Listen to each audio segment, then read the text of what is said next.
Good morning, and welcome to Redeemer Lutheran Church in Columbia, South Carolina, where we're part of the ELCA. I'm Pastor Gary Lodeholt. Men, pay attention. I did something one time on your behalf, and now you never have to do it. I read a romance novel. Now, I think my motives were good. I wanted to see why women find them so popular and enticing. Frankly, when I was finished, I still couldn't tell why, but I've never ever had the desire to read another one. Suffice it to say, I've done it, and for most men out there, I can assure you, you aren't missing much. This week we are looking at 5 books in the Bible that we don't often read or encounter on Sunday mornings. Still, these books are in the Bible because they do have value and much to teach us about God, faith, and living our faith together. Today we want to consider what some might call the romance novel of the Bible, Song of Solomon. Frankly, there are some pretty racy parts in here. The book is made up of songs between a man and a woman who are deeply in love, and sometimes it even appears they are deeply in lust. At times, various, usually unmentionable body parts are described with wonder, and often there is discussion of her beauty and his strength. It's enough to make you blush. That's what made the Bible study I did several years ago so much fun. It wasn't a great scholarly study, but I found a resource that helped me split out the various parts.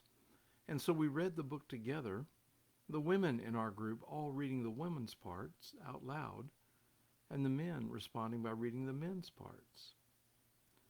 Sometimes it was even a bit uncomfortable, even in today's standards. Which once again leads us to the question, why is something like this in the Bible? First, let me give you just a sample from a couple of places in the book. In chapter 2, we find, "My beloved speaks and says to me, 'Arise, my love, my fair one, and come away. For now the winter is past, the rain is over and gone. The flowers appear on the earth. The time of singing has come, and the voice of the turtle dove is heard in our land. The fig tree puts forth its figs, and the vines are in blossom. They give forth fragrance. Arise, my love, my fair one, and come away.'" Later on in chapter 8 we find, "Set me as a seal upon your heart, as a seal upon your arm, for love is as strong as death, passion fierce as the grave. Its flashes are flashes of fire, a raging flame. Many waters cannot quench love, neither can floods drown it. If one offered for love all the wealth of one's house, it would be utterly scorned." So what's the point of this being in the Bible? Well, I think on one level, Song of Solomon affirms romantic and marital love as part of God's good creation. We were made for each other, for companionship and partnership, and to enjoy love with another person. So often in our society, love is cheapened and means little. But love is a beautiful, powerful, and sacred thing. We can celebrate this gift of God to us. Perhaps on a deeper level, we find this give and take relationship of love between the man and the woman in Song of Solomon mirrors the relationship of love we have with God.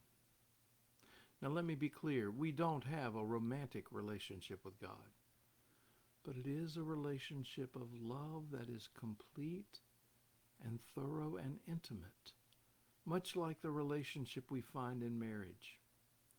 God is even closer to us than our spouses and knows us through and through. Like a marriage, God knows our good and our faults, our small peccadillos, and more. In spite of them all, God remains committed to us, faithful to us, true to us, and never forsakes us. In other words, in the image of our own marriages, God draws a picture for us of the covenant we have with God. It's close, it's faithful, it's trusting, and we are never forsaken. One of the things that I often tell brides and grooms before their wedding is that it might be their wedding, but it is a worship service, and it is first and foremost about God. May God be part of all our relationships. May all our relationships reflect the love we learn and have from God. Thanks for watching, and remember to let this day belong to God.